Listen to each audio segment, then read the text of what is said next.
మొదటి రాజులు 19:6 నుంచి చదువుకుందాం. అతడు చూచినంతలో అతని తల దగ్గర నిప్పుల మీద కాల్చబడిన అప్పమును నీళ్ల బుడ్డియు కనబడెను గనుక అతడు భోజనము చేసి తిరిగి పరుండెను. అయితే యెహోవా దూత రెండవ మారు వచ్చి అతని ముట్టి, నీ శక్తికి మించిన ప్రయాణము నీకు సిద్ధమయ్యున్నది, నీవు లేచి భోజనము చేయుమని చెప్పినప్పుడు అతను పడుకుని లేచేదాకా వెయిట్ చేసి మళ్ళా భోజనము చేయమని చెప్పి మళ్ళా పడుకోబెట్టింది. You see that now? అతడు లేచి భోజనము చేసి ఆ భోజనపు బలము చేత 40 రాత్రింబగళ్ళు ప్రయాణము చేసి దేవుని పర్వతమని పేరు పెట్టబడిన హోరేబునకు వచ్చి అచ్చట ఉన్న యొక్క గుహలో చేరి బస చేసెను. Okay, again he went to another place. తర్వాత మళ్ళీ ఇతను ఇంకో గుహకు వెళ్ళిపోయాడు 40 దినాలు. మరి హోరేబ్ అనేటువంటి ఒక అతని ధ్యాన ప్రాంతమే, అతని యొక్క ప్రార్థనా ప్రాంతమే, అతని యొక్క మరి ఐసోలేషన్ ప్లేసే. మరి అక్కడికి వెళ్ళిపోయి అక్కడ కూడా గుహ. ఫైనల్ గా అతను కూడా ఒక గుహలోకి వెళ్ళిపోయాడు. 50 మంది గుహలోకి వెళ్ళిపోయారు. మళ్ళీ ఏలియా కూడా గుహలోకి వెళ్ళిపోయి he got locked down. But cave is not the end.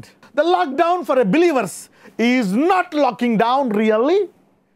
మరి lockdown could be to make you learn, to teach you, to reveal the standard of God, to raise you up against the enemy that has locked you down. కానీ వాళ్ళు దాని తర్వాత నేర్చుకొని ఆ lockdown తర్వాత వాళ్ళు 2 అంతులు 3 అంతులు గొప్పగా ఆశీర్వదించబడతారు. So a locking point could be a learning point for a believer.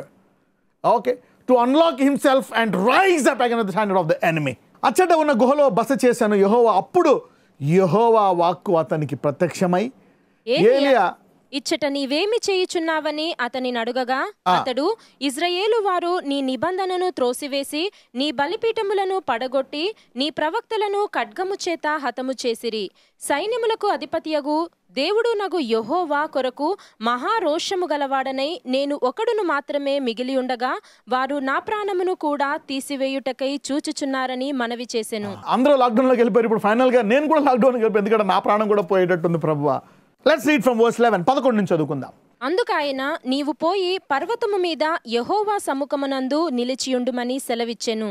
అంతటా యెహోవా ఆ వైపున సంచరింపగా బలమైన పెనుగాలి లేచెను. యెహోవా భయమునకు పర్వతములు బద్దలాయెను, శిలలు చిన్నాభిన్నములాయెను గాని యెహోవా ఆ గాలి దెబ్బయందు ప్రత్యక్షము కాలేదు. ఇక్కడ దేవుడు నెమ్మదిగా అతన్ని మందలించట్లేదు, కానీ దేవుడు తన బలాన్ని చూపిస్తున్నాడు. ఒక శత్రువుకు భయపడతావా? ఒక శత్రువు బెదిరింపుకు భయపడతావా? కరెక్టే, భయపడడానికి అర్థం ఉంది. ఎందుకంటే ఆమె అనేక మందిని చంపేసింది. ఆమెకు అడ్డొచ్చిన వారందరినీ విశ్వాసైన ప్రవక్త అయిన షీఈస్ కిల్లింగ్ ఆఫ్, ఆమె చంపేస్తుంది. మరి అందుకని అనేకుల్లో భయం కలుగుతుంది.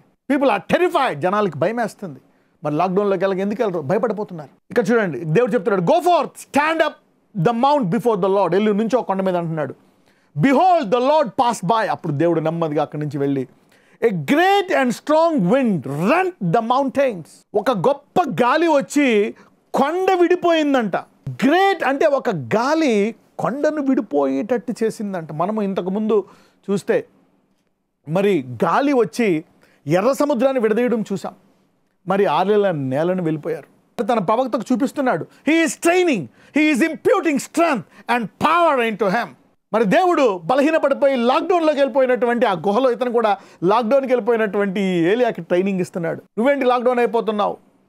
ఒక శత్రువు అనేక మంది మరి చంపేసిందేమో, వాళ్ళకి నేను ఆశ్రయంగా లేను, వారు నన్ను ఆశ్రయంగా చేసుకోలేదు, వారు నన్ను రక్షకుడిగా అంగీకరించలేదు, వారు నా రక్తాన్ని నమ్మలేదు, వారు నేను చనిపోయి తిరిగి లేచని నమ్మలేదు, వారిని అద్భుతాలు చేసే దేవుడని వారు నమ్మలేదు, నేను ఆశ్చర్యకరుడని వారు నమ్మలేదు, నేను కాపాడేవాడిని అని నమ్మలేదు, నేను ఆదరణకర్త అని వారు నమ్మలేదు, నేను గొప్ప దేవుడిని అని నమ్మలేదు. వారు భయపడిపోతున్నారేమో, కానీ ఇతనికి నువ్వు భయపడడానికి ట్రైనింగ్ ఇస్తున్నాడు. నీకు నా గురించి తెలుసు కదా, ఇదిగో అని చెప్పి a great and strong wind rent the mountains. ఒక గాలి వచ్చి ఎర్ర సముద్రాన్ని విడదీయడమే కాదు, కొండను ఎడగొట్టిందంట. రెంట్ అంటే ఎరగొట్టడం. చూడండి, పాతకాలంలో అనేకులకి ఏదైనా బాధ వచ్చినా ఏం చేస్తారంటే వాళ్ళు బట్ట తీసి మీద బట్ట ఉంటుంది అనమాట, ఇలాగ కప్పుకుంటారు. ఒక రాజు బట్టలాగా మనం షాల్వాలు కప్పుకుంటే దాన్ని రెంట్ అంటే చింపేయడం, అడ్డంగా రెండుకే చింపేయడం అనమాట. To split into 2. అండ్ దేవుడు ఏలియాను నుంచోబెట్టి ఒక గొప్ప గాలిని పంపించి కొండను విడగొడుతున్నాడు.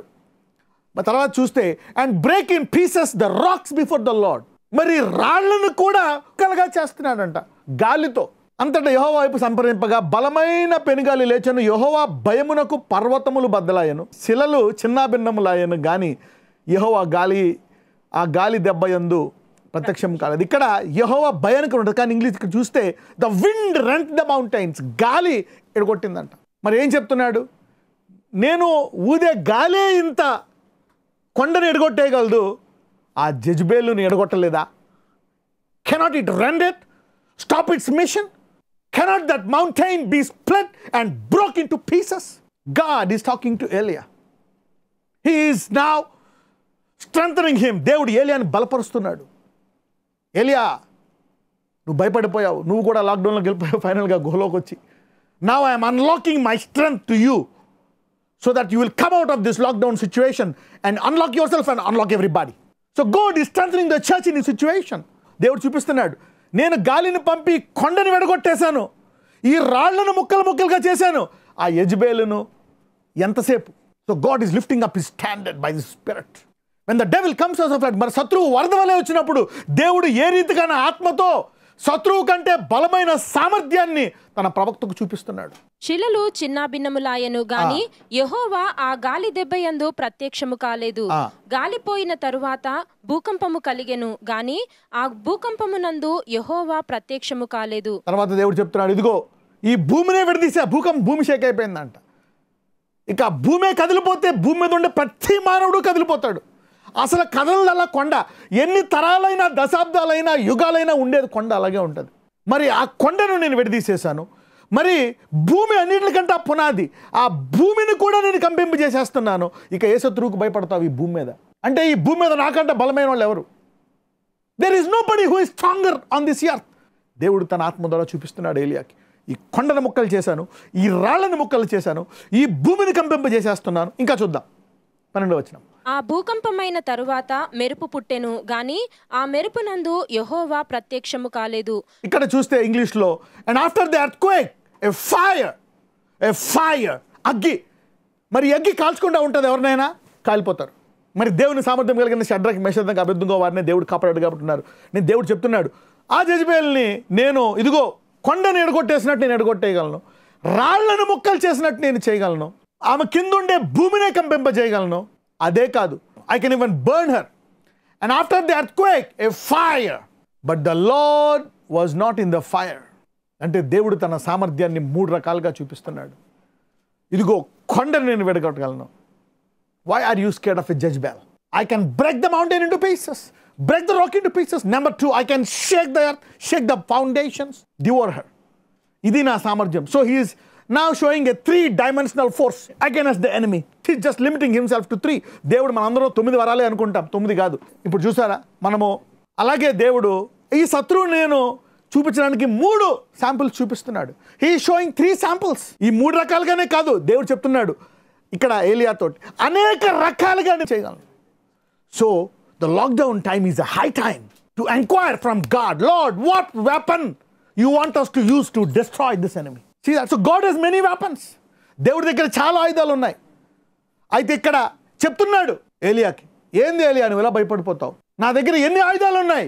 ఇక్కడ కేవలము 3 ఆయుధాలు చూపిస్తున్నాడు. So God is using a 3-dimensional weapon, 3 kinds of powerful weapons. The enemy cannot escape. The wind, ఈ గాలి చేత నేను కొండను ముక్కలు చేసేసాను, రాళ్ళను ముక్కలు చేసేసాను. ఈ అగ్ని చేత ఎవరినైనా కాల్ చేయగలను. This is my standard Elijah, this is my standard. I'm revealing the standard of the spirit. Don't underestimate the spirit. In his cave, ఈ గుహలో ప్రవక్తలు అక్కడ ఉండిపోయారు. ఇక్కడ ఏలియా లాక్డౌన్ అయిపోయి, ఈ లాక్డౌన్లో ఏలియాకి చెప్తున్నాడు, ఏలియా లిజన్, నువ్వు ఇప్పుడు అన్లాక్ అయిపో, and unlock your prophets and unlock my people. When the enemy comes as a flood, శత్రువు వరద వలె వస్తే ఏ రీతిగా నేను ఒక సామర్థ్యాన్ని లేవనెత్తాను. Okay, in what way will I lift up a standard? He can destroy it in many ways, but he's giving that plan to the church. The spirit, but the church has the spirit. ఆయన దేవుని సంఘానికి సామర్థ్యం ఇవ్వడానికి సిద్ధంగా ఉన్నాడు. ఎందుకంటే ఆయన సంఘములో ఆయన ఆత్మ ఉంది. ఆయన శిలువ మీద చనిపోయి లేచిన తర్వాత ఆయన ఇచ్చినటువంటి వాగ్దానము పరిశుద్ధాత్మ. పరిశుద్ధాత్ముడు మనలో వచ్చి నివాసము చేయడానికి గల కారణము ఆయన శిలువ మీద మరణించి మన కొరకు రక్తము కార్చాడు, మన పాపాలు భరించాడు కనుక. So the spirit in every believer can raise up a standard against this. Not only one way, many ways. Let us pray. నాజరేయుడైన యేసయ్యా, ఇదిగో ప్రభువా, ఈ వాక్యము నీవు నీ బిడ్డలతో పంచుకున్నావు. నీ ప్రవక్త అయిన లాక్డౌన్లో ఉండే నీ ప్రవక్త అయిన ఏలియాతో పంచుకున్నావు. తర్వాత ఏలియా వెళ్ళి నీ బిడ్డలందరికీ చెప్పాడు. ఈ రీతిగా దేవుడు కనపరుచుకున్నాడు. బంధింపబడిన వారిని విడిపించడానికి గల సామర్థ్యము గలవాడు నీవు.